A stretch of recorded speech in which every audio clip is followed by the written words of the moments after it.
The chains were heavy. Kang Tae could barely stand as the guards dragged him across the polished black floor. His wrists bled where the metal cut into his skin. Above him, the ceiling stretched so high he could not see where it ended. Everything in this place was built for giants. The throne room of the Draken Empire made him feel like an insect. "Move faster, human," one of the guards growled. The creature stood nearly 9 feet tall, covered in dark red scales that gleamed under the lights. Its yellow eyes looked at Tae with the same expression someone might have when looking at dirt on their shoe. Tae stumbled forward. His legs shook. He had not eaten in 2 days. They kept him in a cage between interrogations, asking the same questions over and over. Where is your homeworld? How many ships does humanity have? How many colonies? He told them nothing. Not because he was brave. He simply knew it would not matter. They would kill him anyway. They had killed everyone else from his ship. The memory flashed in his mind. Captain Park's face. Engineer Yoon's laugh. Dr. Lee's kind smile. All gone. The Draken patrol had opened fire without warning. Tae only survived because he was in the cargo bay when it happened. The blast doors sealed automatically.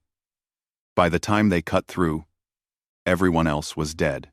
That was 3 months ago. Kneel, the guard commanded. They had reached the center of the throne room. Tae's knees hit the floor hard. He looked up slowly. Empress Vara sat on a throne made of some dark metal that seemed to absorb light. She was massive, even for a Draken. Her scales were deep purple, almost black, and a crown of silver spikes rose from her head. Wings folded behind her like a cape.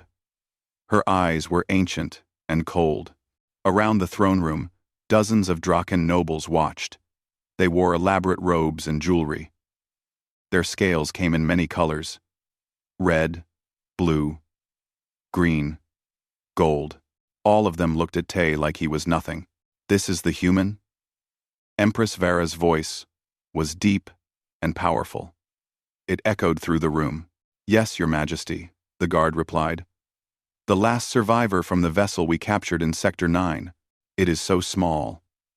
The Empress leaned forward, and so weak-looking. Why was it kept alive? Weak Empress.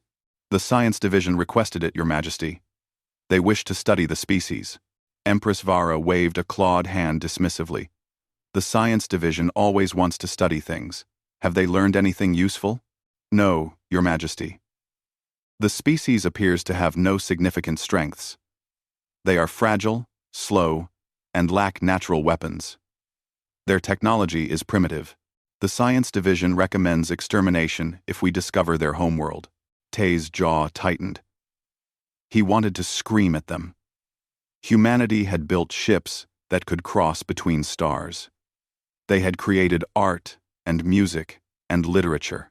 They had survived ice ages and plagues and wars. But here, in this room, none of that mattered. Then kill it, the Empress said, sounding bored. I see no reason to waste resources on a creature with no value. Wait, a new voice rang out. Younger, feminine. Mother, wait. A smaller Draken entered the throne room. She was only about 7 feet tall, with bright silver scales that caught the light. Her wings were tucked close to her body, and she wore a simple blue robe. Despite her smaller size, everyone in the room immediately showed respect. Princess Hana. Tae had heard the guards talk about her. The youngest daughter of the Empress. Spoiled and temperamental. She went through servants like others went through clothing. If she did not like someone, she would have them removed. Sometimes permanently. Hana. The Empress's voice carried a hint of warning. Why do you interrupt? I want it, Princess Hana said simply. She walked closer, studying Tae like he was a piece of furniture. I am bored, Mother. All my servants are the same. They do the same things, say the same things. This creature is different. It is a human. They are barely civilized. Exactly. Hana smiled, showing rows of sharp teeth. It will be entertaining. Something new to play with. The court laughed. The sound filled the throne room, cruel and mocking. Tay felt his face burn with shame and anger. They were talking about him like he was a toy, like he was not even a person. Empress Vara studied her daughter for a long moment. Then she shrugged. Very well. Take it. But when you tire of it, have it disposed of quietly. I do not want to hear about it again. Thank you, Mother. Hana clapped her hands together. She looked at Tay with bright, curious eyes. Come, human. You belong to me now. A guard grabbed Tay and pulled him to his feet. They removed the heavy chains and replaced them with something else. A collar. It locked around his neck with a soft click. Tay reached up to touch it. Do not try to remove it, the guard warned. If you leave the princess's wing of the palace, it will shock you. If you disobey her commands, it will shock you. If she decides she no longer wants you alive, it will kill you. Understand? Tay nodded slowly. He understood perfectly. He was a slave now. Property. Princess Hana walked out of the throne room, and the guards pushed Tay to follow. The other nobles watched him go, their laughter following him down the hallway. The princess's wing of the palace was enormous. The hallways were wide and decorated with paintings and sculptures. Everything was beautiful and expensive. Hana walked quickly, her claws clicking on the stone floor. Tay had to jog to keep up. You will stay in the servants' quarters, Hana said without looking back. You will wake when I wake. You will be available whenever I need you. You will not speak unless I give you permission. You will not look at me unless I give you permission. You will not touch anything unless I give you permission. Do you understand? Yes, Tay said quietly. Yes. What? Ah, yes, princess. Better. Hana stopped at a large door and pushed it open. Inside was a massive bedroom, filled with more luxury than Tay had ever seen. Soft furniture, gleaming technology, windows that looked out over the city below. This is my room. Your quarters are through there. She pointed to a small door in the corner. Tay walked to it and pushed it open. The servants' quarters were tiny. A narrow bed, a small bathroom, nothing else. It was barely bigger than the cage they had kept him in. I am going to rest now, Hana announced. I will call for you later. Try not to be boring. She dismissed him with a wave of her hand. Tay entered the small room, and the door closed behind him. He sat on the bed and put his head in his hands. This was his life now. A toy for a spoiled princess. A creature to be mocked and used until she got bored, and then he would be killed, just like the rest of his crew. He thought about Captain Park again. The captain had always said that humans survived because they adapted, because they were clever, because they never gave up, even when things seemed hopeless. Tay looked around the tiny room. Then he looked at the door that led to the princess's bedroom. Beyond that was the palace. Beyond that was the whole Draken Empire. He had survived this long. Maybe he could survive longer. Maybe he could find a way to escape. Maybe he could find a way back to humanity. To warn them about the Draken. Or maybe he would die here, alone, and forgotten. But he would not give up. Not yet. That was not what humans did. Tay lay back on the narrow bed and stared at the ceiling. Tomorrow would come, and he would face it, one day at a time. That was all he could do. The collar around his neck felt heavy, but his mind was already working, already planning, already refusing to accept that this was the end. Somewhere out there, humanity continued. His people did not know about the Draken Empire yet. They did not know about the danger. Tay closed his eyes. He would survive. For Captain Park, for Engineer Yoon, for Dr. Lee, for all of them, he would survive. 3 months had passed since Tay became Princess Hana's property.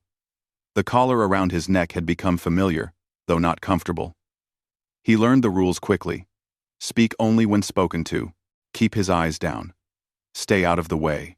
Be available, but invisible. Princess Hana treated him like furniture most days. Sometimes, she would command him to bring her things. Sometimes, she would ask him strange questions about humans, then lose interest before he finished answering. Sometimes she would forget he existed for days at a time. It was better than being dead.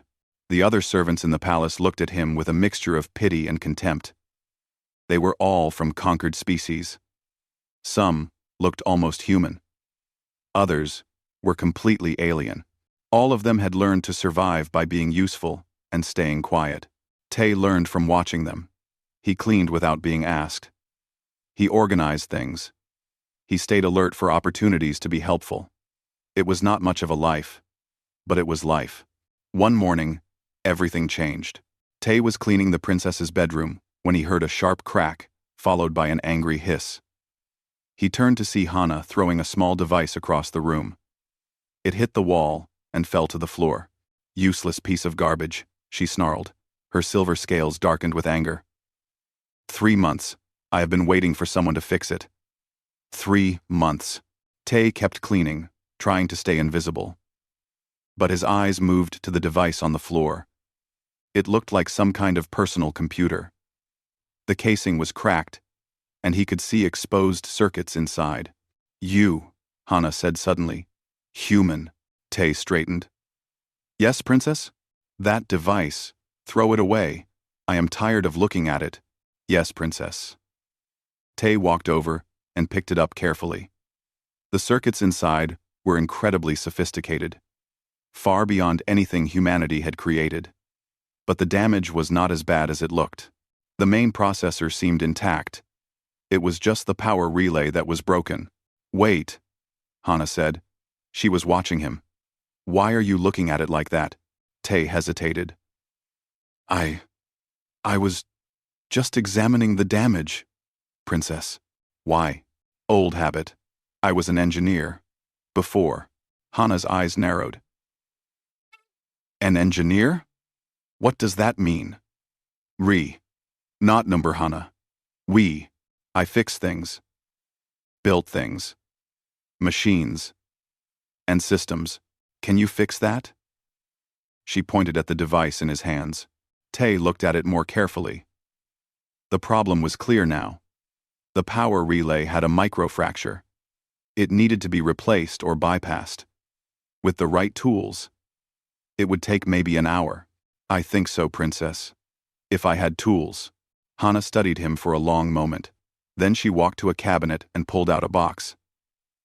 "These are tools from my ship. Can you use them?" The tools were designed for Draken hands. They were too large, too heavy. But Tay nodded anyway. "I can try, princess." Tay nodded. "Princess." Tay nodded. Tay nodded. Tay nodded. "Then try. If you break it worse, I will have you punished. If you fix it, I will not have you punished. Those are your options." "I understand, princess." Hana left him alone.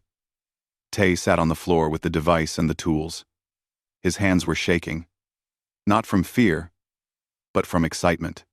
For the first time in months, he had a real problem to solve, a puzzle to work on. He spent the entire day on it. The tools were difficult to use, but he adapted. He found ways to hold them, ways to get precision, despite their size. He carefully bypassed the broken relay using spare components from other parts of the device. It was delicate work. Several times, he almost dropped something. Several times, he thought he had failed. But slowly, piece by piece, he rebuilt the connections. As the sun set outside the windows, Tay pressed the power button. The device hummed to life. Its screen glowed blue. It was working. Tay felt a surge of pride he had not felt since before his capture. He had done something. He had created something. Instead of just existing, Princess Hana returned an hour later. She saw the device glowing on the table and stopped. Her eyes went wide. "It works?" "Yes, princess." She picked it up carefully, as if afraid it might break again. She scrolled through the screens, checking everything. Her expression changed from surprise to something else. Something Tay could not quite identify. No one else could fix this, she said quietly. I took it to 5 different engineers. All of them said it was impossible. The damage was too precise. The components too delicate. She looked at Tay. How did you do it? My hands are smaller, Princess. I could reach places they could not. And I used to work on damaged systems all the time. You learned to improvise. Hana stared at him for a long moment. Then she did something unexpected. She sat down on the floor next to him. Not on her furniture. On the floor. At his level. What is your name? She asked. Tay, Princess. Tay. She said it slowly, like she was testing how it felt.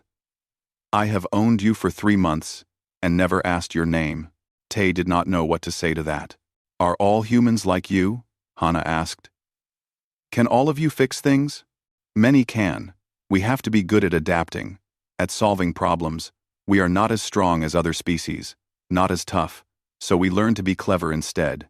Clever. Hana repeated the word.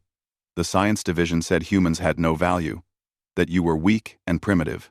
We are weak, Tay admitted. But primitive? No. We built ships that could travel between stars. We created art and music. We survived on a dangerous planet for thousands of years. Hana was quiet for a moment. Tell me about your world. Earth? Yes. Tell me what it is like. So Tay told her. He described blue oceans and green forests, mountains that touch the sky, cities full of millions of people. He told her about seasons changing, about snow and rain and sunshine.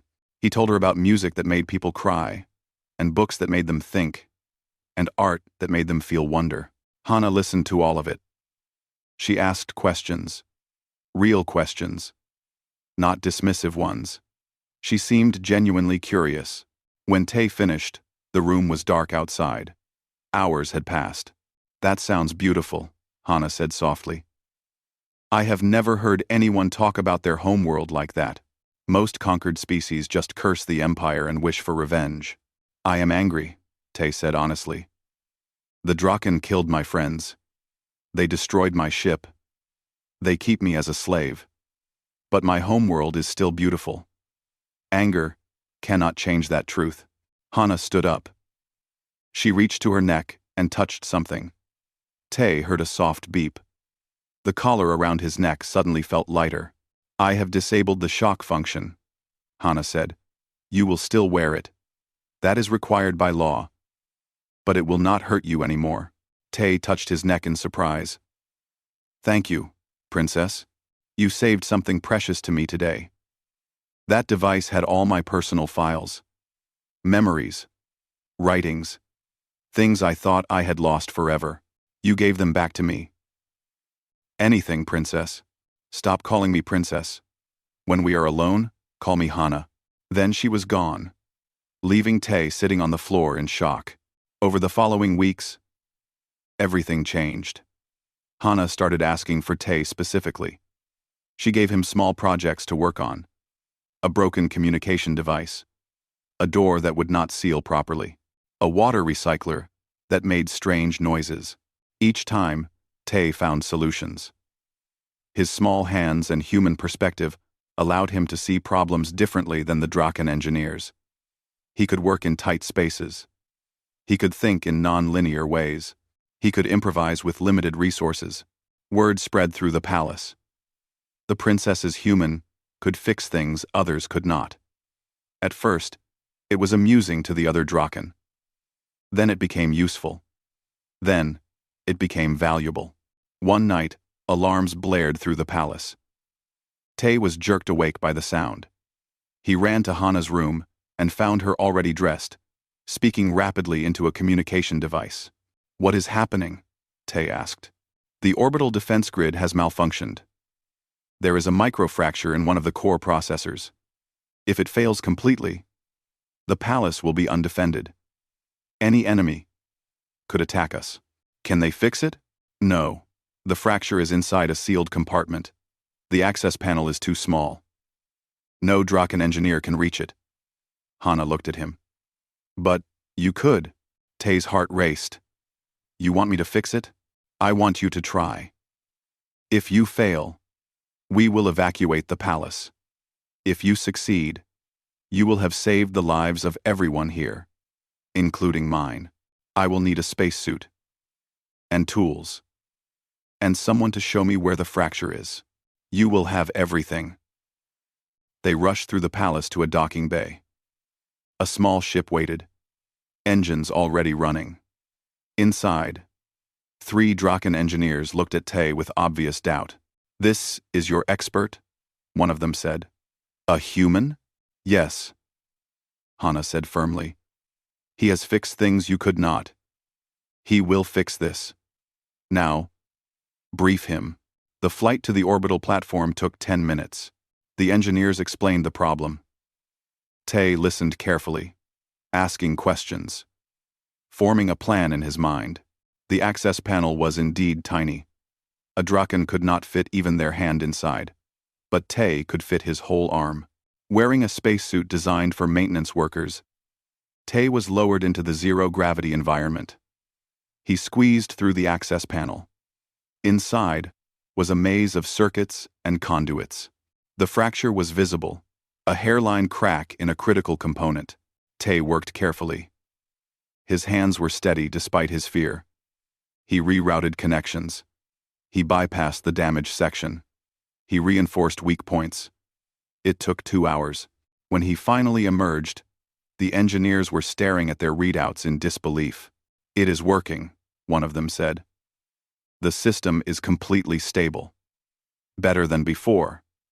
Actually, Hana was waiting when they returned to the palace. She looked exhausted. When she saw Tay, her expression melted into relief. You did it, she said. I did it, Tay confirmed. You saved us. I just fixed a broken system. That is what I do. Hana smiled. A real smile, warm and genuine. No. You did more than that. You proved that strength comes in many forms. That value is not measured only by size and power. That night, Tay lay in his small room and thought about what had happened. 3 months ago, he was a toy, a pet, something to amuse a bored princess. Now he was something else, something more. And for the first time since his capture, Tay allowed himself to hope. 6 months after becoming Hana's property, Tay no longer felt like a slave. He felt like something between a servant and an advisor. Hana consulted him on technical problems regularly. She asked his opinion on matters she once would never have shared with him. They spent hours talking about everything, from engineering to philosophy to the nature of leadership. The collar remained around his neck, but Tay barely noticed it anymore. It had become just another piece of his appearance, like his clothes. The palace was different now, too. Word of Tay's work had spread. Other nobles sometimes requested his services. He fixed broken devices, optimized systems, solved problems that had frustrated Draken engineers for years. He was still property by law, but in practice, he had earned a strange kind of respect. Not from everyone, though. General Sung hated him. Tay had met the general twice. Both times, the massive red-scaled Draken had looked at him with unconcealed disgust. General Sung represented the old guard of the empire. He believed in Draken superiority absolutely. The idea that a human could be valuable was offensive to everything he stood for. But General Sung had bigger problems than one human. The entire empire had bigger problems. The outer territories were in rebellion. Tay learned about it from Hana. She had started showing him reports, asking his thoughts. The Caliph Federation, a coalition of conquered species, had been launching attacks on Draken supply lines for months. They were using guerrilla tactics, hit-and-run strikes that frustrated the Draken military. They are cowards, Hana said one evening. She was reviewing battle reports on her datapad. They will not face us in open combat. They hide and strike from shadows. Tay was working on a broken environmental control panel nearby. He kept his voice neutral. It is smart. They cannot win in open combat. So, They change the rules. They fight the way that gives them advantage. Hana looked up. You sound like you approve. I understand their strategy. When you are weaker, you do not fight fair. You fight smart. Is that what humans would do? Tay thought about that. Yes. If humanity faced an enemy we could not beat in direct conflict, we would adapt. We would find their weaknesses. We would strike where they were vulnerable. We would make them fight our kind of war, not theirs. Hana was quiet for a moment. Come here. Look at these reports. Tay set down his tools and walked over. Hana spread the reports out on a table. They showed troop movements, supply routes, attack patterns. The War Council cannot predict where they will strike next, Hana explained. General Sung keeps moving forces to defend areas. But the rebels just attack somewhere else. It is like fighting smoke. Tay studied the reports carefully. He saw patterns immediately. The rebels were not attacking randomly. They were targeting specific types of facilities: food storage, medical supplies, communication hubs. They were not trying to kill Draken soldiers. They were trying to make the Draken presence unsustainable. They are trying to make it too expensive for you to stay, Tay said. They know they cannot defeat your military. So they are making the cost of occupation higher than the value of the territory. Can you see a pattern? Can you predict where they will strike next? Tay looked at the map for a long time. He saw the logic in the rebel movements. They were spiraling inward, targeting more critical infrastructure each time. If the pattern continued, the next target would be here. Tay pointed to a location on the map. This supply depot. It is the hub for 3 different sectors. If they destroy it, you will have to reroute supplies through areas that add weeks to delivery time. Hana leaned forward, studying where he pointed. Not certain. But based on their pattern, it is the logical next target. I need to tell the War Council. They will not listen to analysis from a human. Hana smiled. Then I will present it as my own analysis. With your permission. Well. You do not need my permission. You own me. That is not how this works anymore, Tay. Not between us. Hana took the analysis to the War Council. Tay waited anxiously. If he was wrong, it would embarrass Hana. It might even get him sent away. Or worse. 3 days later, the rebels attacked. Exactly where Tay had predicted, but the Draken were ready. They had reinforced the supply depot. The rebel attack was repelled. It was the first significant victory against the rebellion in months. General Sung was furious. Tay learned this from other servants, who whispered about a massive argument in the War Council chamber. General Sung had demanded to know how Princess Hana had predicted the attack. When she explained that she had analyzed the patterns, he had not believed her. He suspected she had received intelligence from somewhere else. The truth came out eventually. Someone told the general that a human had done the analysis. General Sung declared it was luck. Nothing more. He forbade the council from relying on predictions from a slave species.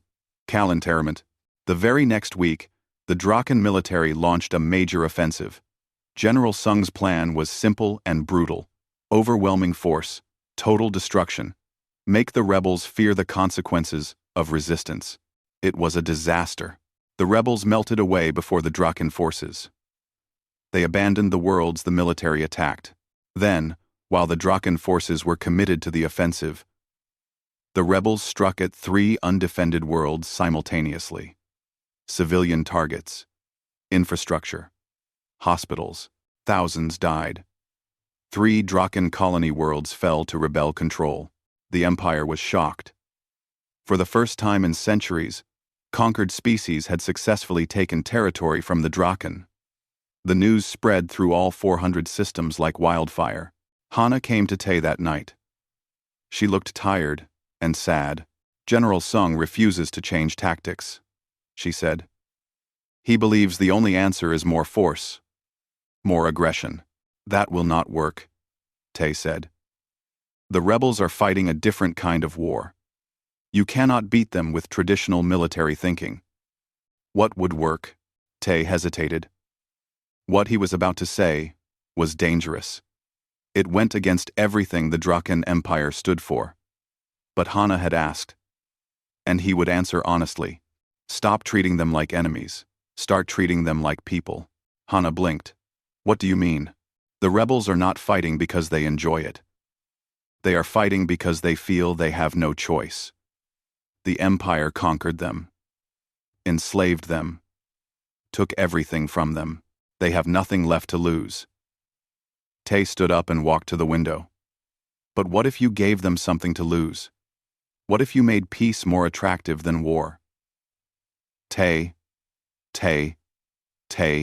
you mean surrender to their demands? No. I mean change the relationship. Offer them autonomy in exchange for cooperation. Provide aid to rebuild their worlds. Include their leaders in government. Make them partners instead of subjects. The Empire does not make partners. The Empire conquers. I know. And that is why the rebellion will spread. Because every conquered species sees the same thing. Permanent subjugation. No hope for improvement. So they fight, because they have nothing to lose. Hana sat down heavily. If I proposed that to the War Council, they would laugh at me. Or, worse, then do not propose it to the War Council. Test it, in one sector. Quietly. You mean go around my mother's commanders? That is treason. It is initiative. Tay looked at her directly. Hana, you asked me what would work. That is my answer. Will it get you in trouble? Probably. Will it work? I believe so. But the choice is yours. Hana was silent for a long time. Outside, the city lights of the capital world glittered like stars. Finally, she spoke. There is a sector called Mirax. It is contested territory. Neither fully controlled by us, nor by the rebels. If I diverted resources there, used my personal forces, I could test your theory without direct approval from the War Council. It would be a risk. I have been taking risks since the day I decided you were more than a toy. Hana smiled. One more will not hurt. Over the next 2 weeks, Hana quietly assembled a plan. She used her authority as a princess to redirect supplies and personnel. She contacted commanders she trusted. She prepared everything needed to implement Tay's strategy in the Mirax sector. Tay helped her plan every detail. They worked late into the night, going over scenarios, preparing for contingencies. It felt like old times on his ship, working with his crew to solve impossible problems. Except this problem could start a civil war in the Empire if it went wrong. When everything was ready, Hana made her announcement. She was taking a diplomatic mission to Mirax. She would be gone for several weeks. She was taking Tay with her. The court barely noticed. It was not unusual for royalty to travel. But General Sung noticed. He came to see Hana before she departed. Tay was in the room, packing supplies. When the general arrived, he was even larger than Tay remembered. His red scales seemed to glow. With barely contained rage. Princess, Sung said. His voice was like grinding stone. I must advise against this mission. Your advice is noted, General. The Mirax sector is dangerous. Rebels control half the territory, which is why I am going. To stabilize it. And you are bringing the human? Sung looked at Tai like he was an insect. Why? Because he is useful. Because his insights have value. His insights? Sung laughed, a harsh sound. He made one lucky prediction. That does not make him a strategist. He is a slave, a pet, and you treat him like an equal. Hana's eyes flashed with anger. How I treat my property is my business, General. Your property is making you weak, making you forget what we are. We are Draken. We are conquerors. We do not ask permission from conquered species. We take what we want. And how is that working in the outer territories, General? How many worlds have we lost using your methods? Sung's scales darkened dangerously. Temporary setbacks. We will crush the rebellion with superior force. as we always have. Or perhaps we need to try something new. New? What could a human possibly teach us about war? His species has never conquered anything. They barely left their own world. And, Tay spoke before he could stop himself. We survived for thousands of years on a hostile world, General. We faced extinction a dozen times and adapted each time. We learned that survival is not about being strongest. It is about being smartest. The room went silent. Tay realized he had just spoken out of turn to one of the most powerful beings in the Empire. Sung turned to look at him, and Tay saw death in those eyes. You dare speak to me, human? Enough, Hana said firmly. General Sung, I appreciate your concern, but my decision is made. I leave tomorrow. Sung stared at her for a long moment. Then he looked at Tay. I will be watching this mission closely, Princess. If it fails, there will be consequences. For both of you. He turned and left, his heavy footsteps echoing down the hall. When he was gone, Hana let out a breath. That was foolish, Tay. You should not provoke him. I know. I am sorry. But also brave. She smiled slightly. Come. We have much to do before we leave. And now we know General Sung will be looking for any excuse to see us fail. Then we cannot fail. No, Hana agreed. We cannot. The next morning, they departed for Mirax. As their ship lifted off, Tay looked back at the palace. Somewhere in that massive structure, General Sung was watching, waiting. Tay knew this mission was more than just a test of his strategy. It was a test of whether change was possible in the Draken Empire. Whether conquered species could ever be more than slaves. Whether a human and a Draken could work together as true equals. The future of billions might depend on what happened in Mirax. No pressure, Tay thought grimly. No pressure at all. The Mirax sector was a collection of 7 worlds orbiting a binary star system. Once, it had been home to the Caliph, a peaceful species of blue-skinned humanoids. Then, the Draken came. The conquest took less than a month. The occupation had lasted 15 years. Then the rebellion started. When Hana's ship arrived at Mirax Prime, the largest colony world, the destruction was obvious even from orbit. Cities had burn marks from orbital strikes. Infrastructure lay in ruins. This was a world that had been fought over, and both sides had paid the price. Tay stood at the window of the ship, looking down at the scarred planet below. Hana stood beside him. They said war was glorious, Hana said quietly. When I was young, the generals told stories of great conquests. They never mentioned this. The waste. The destruction. War is never glorious, Tay replied. Was this necessary? You would have to ask the Caliph. They landed at a Draken military base on the outskirts of the capital city. The commander there, a veteran named June, greeted them with obvious relief. Princess Hana, thank you for coming. The situation here grows worse each day. The rebels control 3 of the 7 worlds completely. On the others, including this one, we hold the cities but nothing else.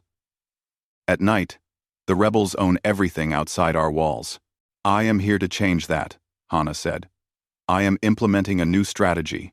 June looked skeptical. With respect, Princess, we have tried many strategies. Nothing works against these rebels. This one will be different.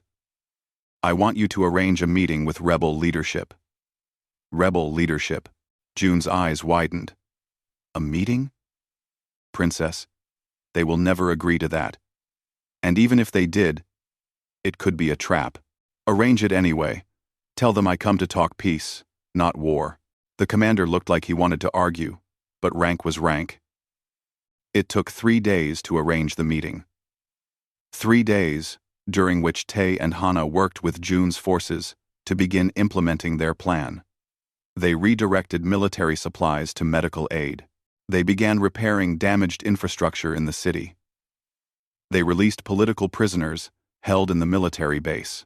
The Draken soldiers thought they were insane, but Tay saw the change. The civilians who had watched them with fear and hatred began to watch with confusion. Then, with cautious hope. On the third day, the rebels agreed to meet. The location was a neutral site, an abandoned factory on the edge of the city. Hana insisted on going with minimal security. June was horrified, but she overruled him. She brought only 2 guards, and Tay. The rebel leadership arrived with similar numbers. They were Caliph, blue-skinned and shorter than the Draken, but not as small as humans. Their leader was a woman named Yuna. She had scars on her face and arms. War scars. Princess Hana, Yuna said. Her voice was cold. I am surprised you came. Most Draken prefer to negotiate from orbit, with weapons aimed at our heads. I am not most Draken, Hana replied. I am here to offer you something different. What could you possibly offer us? We will never surrender. We will fight until every Draken leaves our worlds, or until we are all dead. I am offering you autonomy. The rebels went silent. Yuna stared at Hana like she had spoken a foreign language. Autonomy? Yuna repeated. You mean freedom? Freedom. I mean self-governance within the Empire. Your own leaders, your own laws, your own culture preserved, in exchange for cooperation, trade, mutual defense. The Draken do not share power. You conquer and enslave. That is all you know. That is all we have known, Hana corrected. But things can change. I am proof of that. She gestured to Tay. 6 months ago, this human was my toy, a pet. I treated him as less than nothing. Now he is my most trusted advisor. He helped me see that strength comes in many forms. That value cannot be measured only in military power. The same logic applies to the Caliph. You have value beyond servitude. Yuna looked at Tay with interest. A human? We thought your species was destroyed. Not yet, Tay said. But the Draken are trying. And yet you help them? I help her. Tay nodded toward Hana. Because she is trying to change things. Because she understands that the old ways are failing. Yuna was silent for a long moment. Then, she said, even if I believed you, even if I wanted to accept, the other rebel cells would never agree. They want the Draken gone completely. Blood for blood. Justice. I understand, Hana said. But consider this. Every day you fight, more of your people die. More of your worlds are destroyed. Even if you win, what will be left? Ruins? Graves? Or you could take this offer. Rebuild. Raise your children in peace. Preserve your culture for the future. So, you make it sound simple. It is not simple. It will take time. Trust must be earned. But I am willing to start. Right here, right now. Release all Caliph prisoners in Draken custody. Begin medical aid to your civilians. Restore power and water to areas under your control.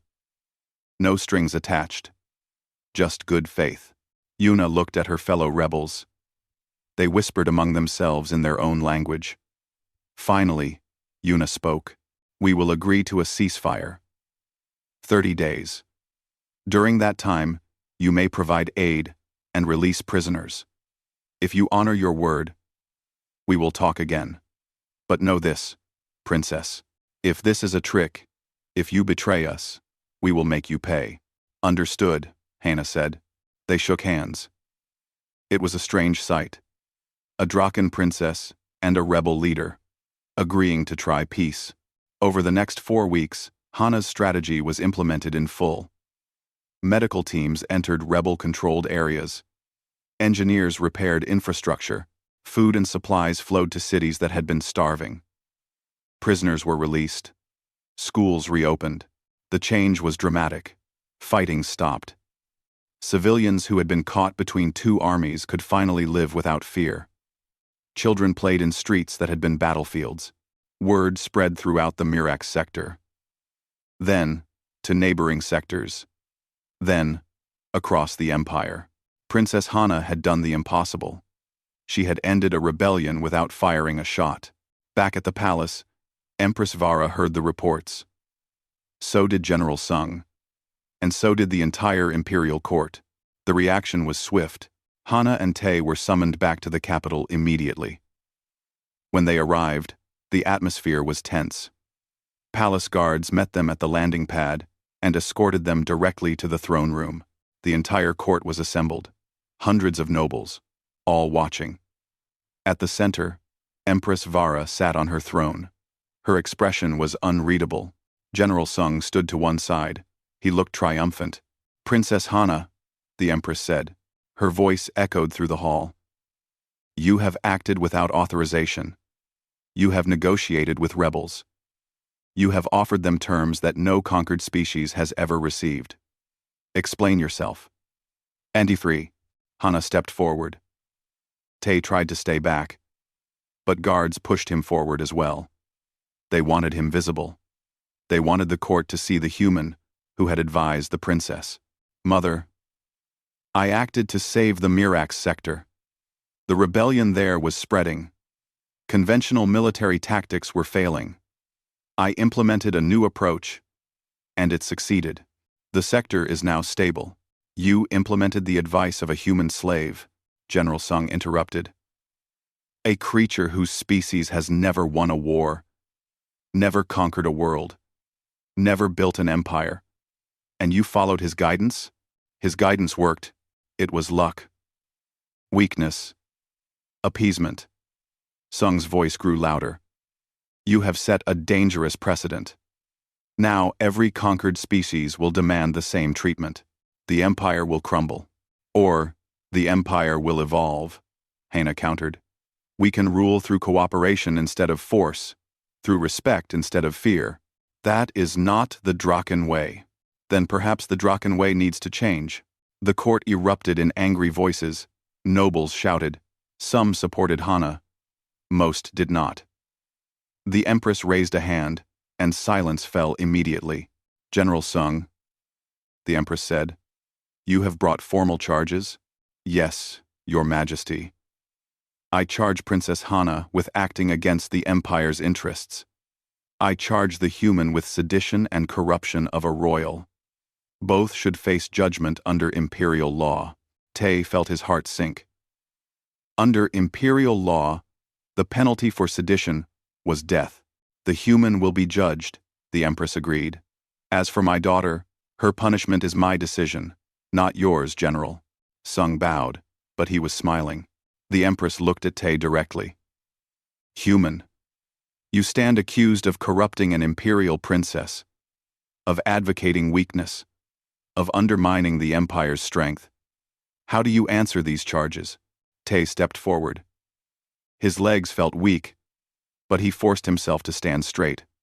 "I taught Princess Hana nothing, except what humans have learned through centuries of survival.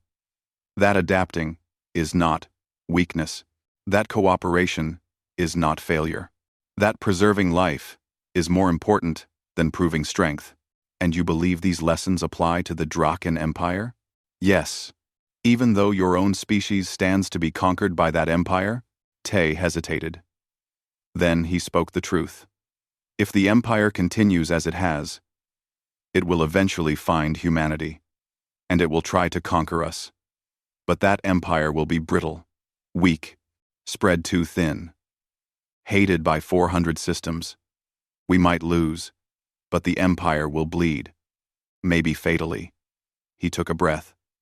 "But an empire that rules through cooperation, that treats conquered species as partners? That empire would be truly unstoppable. Humanity would have no chance against that. So you help us become stronger so we can conquer you more easily?" "No. I help you become better, so that maybe, when you find humanity, you will not try to conquer us at all." The court was silent. Even General Sung looked surprised by that answer. Empress Vera leaned forward. "You speak boldly, for someone facing execution." "I am already dead, Your Majesty. My ship was destroyed. My crew was killed. I have been a slave for 9 months. Speaking truth costs me nothing. It might cost you everything." The Empress stood. Her massive form dominated the room. "Under imperial law, you should die. Your advice has changed my daughter. It has led her to defy tradition. It has weakened our military doctrine. She paused. However, your advice also ended a rebellion that was spreading like fire. It stabilized a critical sector. It demonstrated that new approaches can succeed where old ones fail. Tay did not dare to hope. I offer you a choice, human. Face General Sung in ritual combat. If you win, you go free. If you lose, you die. She paused. Or tell us the location of your homeworld. Help us find humanity. If your species proves valuable to the Empire, your life will be spared as a guide. Both options were death sentences. Tay could not beat a Draken warrior in combat. And if he revealed Earth, humanity would be conquered. He had no good choices, so he made a bad one. I refuse both options, Tay said clearly. The court gasped. No one refused an imperial command. You refuse? Yes. Instead, I offer a third option. Let me prove humanity's worth by solving a problem the Draken cannot solve.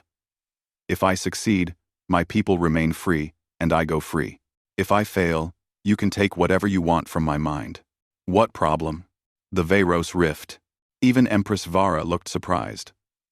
The Veyros Rift was a spatial anomaly near the throne world. It had been growing unstable for decades. Scientists said it would eventually consume the entire system. No one had been able to stop it.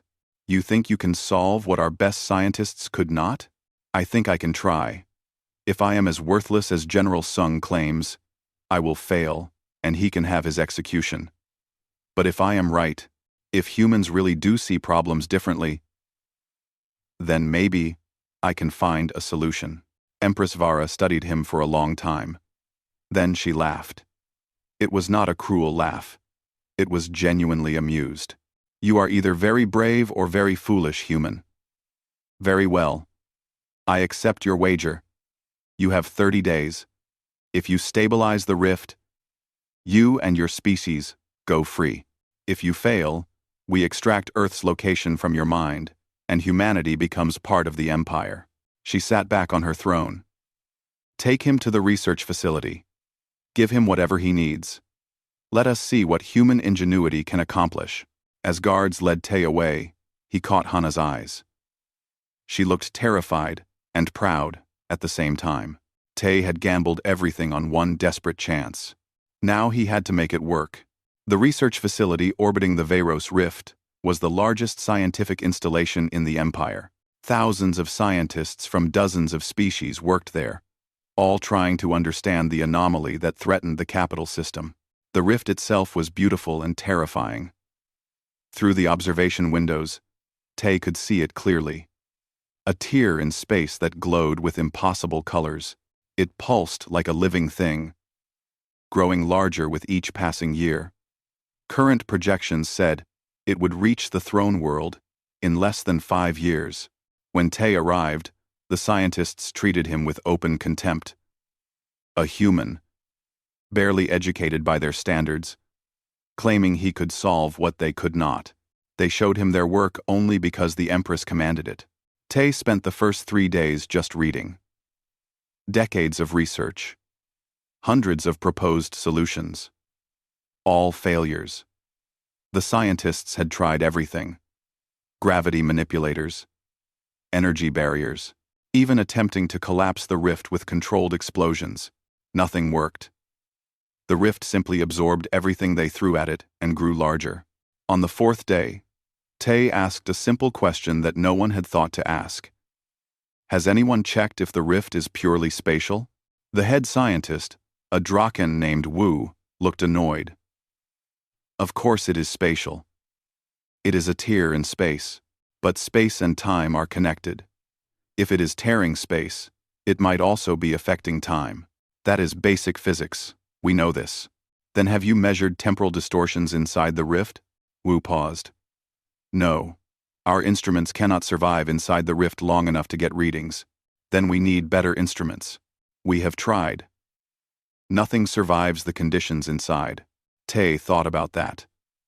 Then he had an idea. What if we do not send instruments inside?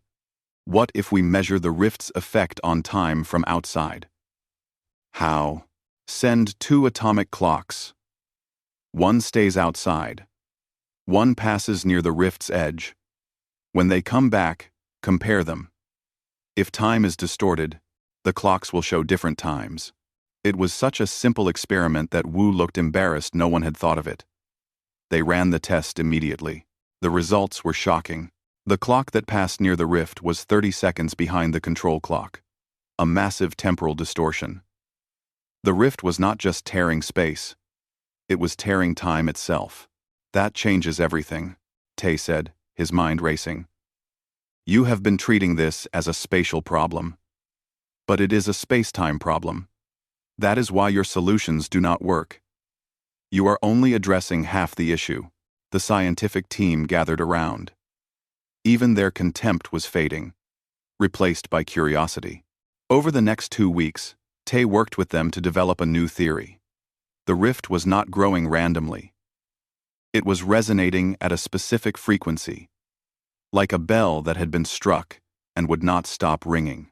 Every attempt to stop it had actually made it worse, adding more energy to the resonance. The solution was not to fight the rift. It was to dampen the resonance. But the math was incredibly complex. The resonance frequency changed constantly, affected by gravity, energy, and time distortion. To dampen it required real-time adjustments at a precision the Draken could not achieve.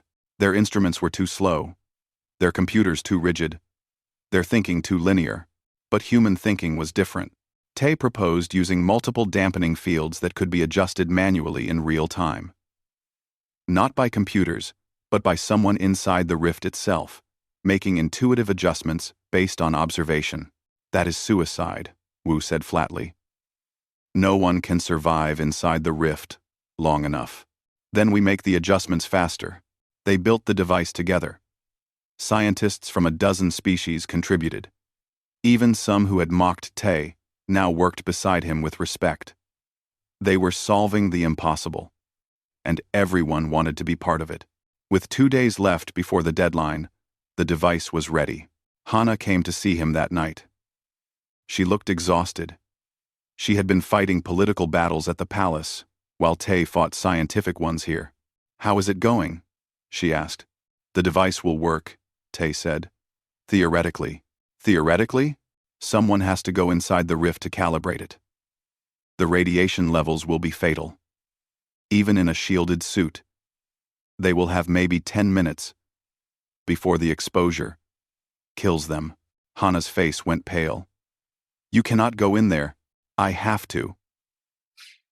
I am the only one who understands the device well enough to make the adjustments. Then teach someone else. There is no time. The deadline is in 2 days. And even if there was time, the calculations required are not something you can teach. They require intuition. Feel. I have worked with similar systems before. On my ship. I know how to make it work. Master Matter, and of God. S.I.D. I have worked with similar systems. You will die, probably. But if I do not go, the rift will consume the throne world in 5 years. Billions will die, including you. Tay smiled sadly. Besides, I made a wager with your mother. If I fail, humanity gets conquered anyway. At least this way. If I succeed, my people stay free. There has to be another way. There is not. We both know it. Hana looked at him with tears in her eyes. Tay had never seen a Draken cry before. He had not known they could. I do not want to lose you, she whispered. I do not want to be lost. But some things are bigger than what we want. Hana grabbed his hand. Her claws were careful not to cut him. When this started, you were my toy. My pet. Something to amuse me. I remember. Now you are the most important person in my life. You changed everything. You changed me. You changed yourself. I just showed you a different way of seeing things. If you die in that rift, I will never forgive you. Tay laughed despite everything. I will do my best to survive. Promise me. I promise to try. She kissed him then. It was awkward. Their biologies were different, but it was also perfect. A moment of connection between two beings who should have been enemies but had become something else. The next morning, they prepared for the mission. Tay suited up in the most advanced protective gear the Empire could provide. It would buy him a few extra minutes inside the rift. Maybe enough. The device was loaded onto a small ship. Tay would pilot it into the rift, deploy the dampening fields, and make the calibrations. If everything went perfectly, he would have 7 minutes to complete the work and get out.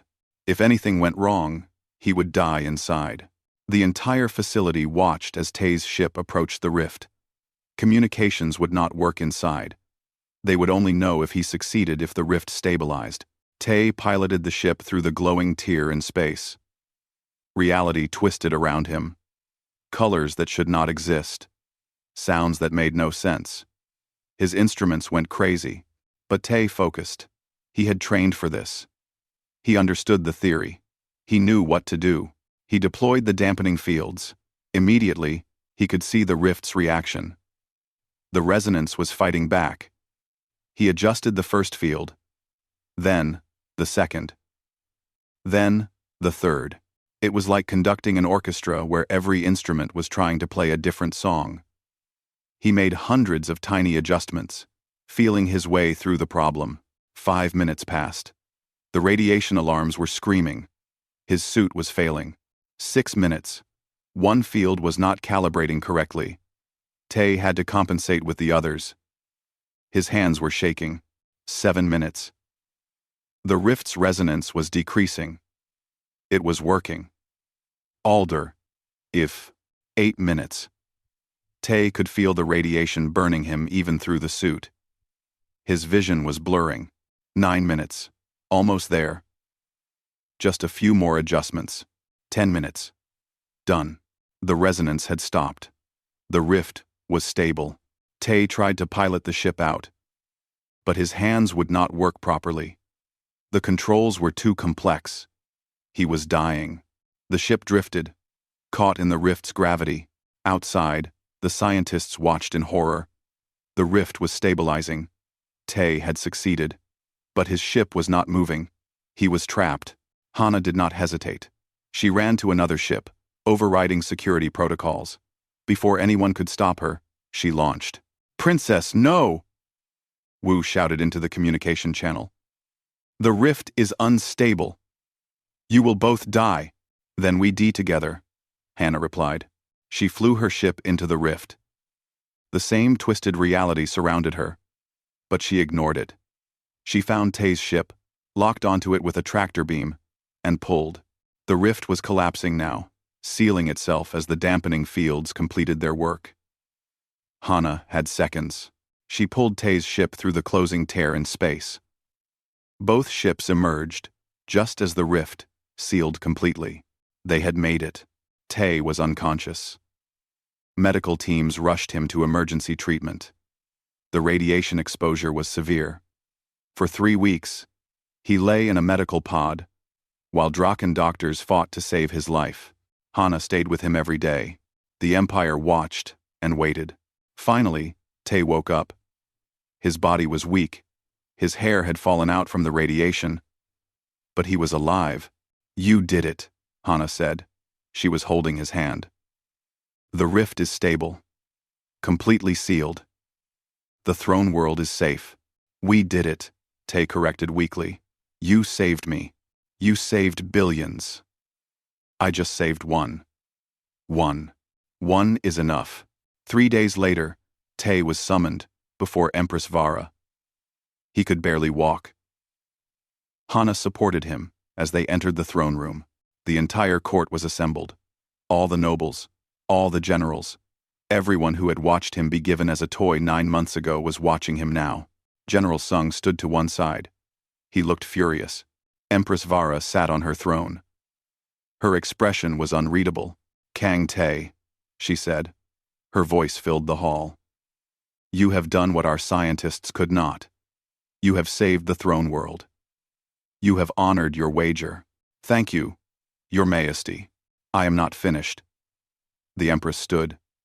You have proven that strength comes in many forms. That intelligence and adaptability have value equal to physical power. That conquered species can contribute to the empire rather than simply serve it. She descended from her throne. She walked toward Tay. The court watched, in stunned silence. You have also shown my daughter a better way to lead. Through your influence, she has ended a rebellion without bloodshed. She has demonstrated that the empire can evolve, that we can rule through cooperation as well as conquest. The Empress stopped directly in front of Tay. She was enormous compared to him. She could kill him with one hand. Instead, she bowed. The Empress of the Draken Empire, ruler of 400 systems, bowed to a human. The court erupted in shocked voices. Nothing like this had ever happened in the Empire's history. I declare you free, the Empress announced. You are no longer property. You are a citizen of the Empire with full rights and protections. She turned to address the court. Furthermore, I decree that humanity and all its colonies are granted protectorate status. They will never be conquered. They will be offered partnership with the Empire. Your Majesty, General Sung protested. This is unprecedented. This undermines everything the Empire stands for. No, General. This ensures the Empire's future. We have conquered 400 systems through force. But force alone cannot hold an empire forever. We must learn to build as well as conquer, to cooperate as well as dominate. She looked back at Tay. This human has taught us that lesson. And we will honor it. She raised her voice. Let it be known throughout the Empire. Conquered species are to be evaluated as potential partners. Those who demonstrate value will be granted greater autonomy. The age of mindless conquest is over. The age of the evolved empire begins. The court was silent. Some nobles looked angry. Others looked thoughtful. All looked shocked. The Empress returned to her throne. Kang Tay, you will be given a position on the Imperial Council. Your insights will help guide the Empire's future. Do you accept? Quote, Tay looked at Hana. She smiled and nodded. I accept, Your Majesty. Good. This audience is concluded. As the court dispersed, Tay and Hana walked out together. The collar that had been around Tay's neck for 9 months was removed by a palace official. He touched his bare throat, feeling strange without it. What will you do now? Hana asked. I need to send a message to humanity. Warn them about the Empire. Invite them to make contact on their terms. My mother will allow it. And then? Tay smiled. I suppose I will help rebuild an empire. Make it into something better than it was. That will take a long time. I have time. He took her hand. They walked through the palace gardens, the same gardens where, 9 months ago, Tay had been brought as a toy for a bored princess. Now he walked as an equal, as a free being, as someone who had changed an empire. Word of what happened spread through all 400 systems. In the outer territories, conquered species heard that one human had faced the Empress and won, that he had been bowed to, that his species would never be conquered. It gave them hope. It showed them that change was possible. General Sung remained bitter. He represented those who could not accept the new way. But even he could not deny the results. The rebellions in the outer territories decreased. Worlds that had been fighting agreed to negotiate. The empire stabilized. And at the center of it all was Kang Tay, the human who had been a toy, who had become a tool that rebuilt an empire. Months later, Earth received a message. It was from Tay. He warned them about the Draken. He told them about the Empire. He assured them they were safe, but they needed to be ready for contact. Humanity began to prepare. They built more ships. They strengthened their colonies. They trained diplomats and negotiators. When the Draken finally came to Earth, it was not with warships. It was with a diplomatic envoy. Princess Hana led it. Tay stood beside her. The negotiations took months. But in the end, humanity joined the Empire not as subjects, but as partners. Equals. It was the beginning of a new age. Not just for humanity, for every species in the Empire, and it all started with one human who refused to give up, who adapted when others would have broken, who showed a spoiled princess that there was a better way. In the palace, in the throne room, a new statue was erected. It showed a human and a draken, standing together. Equals. Below it a plaque read, "Strength comes in many forms. Wisdom recognizes them all. People darg, too high." Years later, Tay stood before that statue with Hana. They had built something remarkable together. A reformed empire, a new way of ruling, a future where different species work together instead of fighting. "Do you ever regret it?" Hana asked. "Everything you went through?" Tay thought about his crew, about the months as a slave, about the radiation burns that still sometimes ached, about everything he had sacrificed. "No," he said honestly. "I regret that my friends died. I regret the pain of conquered species. I regret that change came so slowly. But I do not regret fighting for something better." "Neither do I." Hana squeezed his hand gently. "Come. The council meets in an hour. We have work to do. Always more work. That is the price of changing the universe." They walked together toward the council chambers. Two beings from different worlds, different species, different backgrounds, but united in purpose, united in vision, united in the belief that a better future was possible. And as they walked, every draken they passed bowed respectfully, not to a princess and her pet, but to two leaders who had changed everything. The human who had been a toy had become irreplaceable, and the empire would never be the same.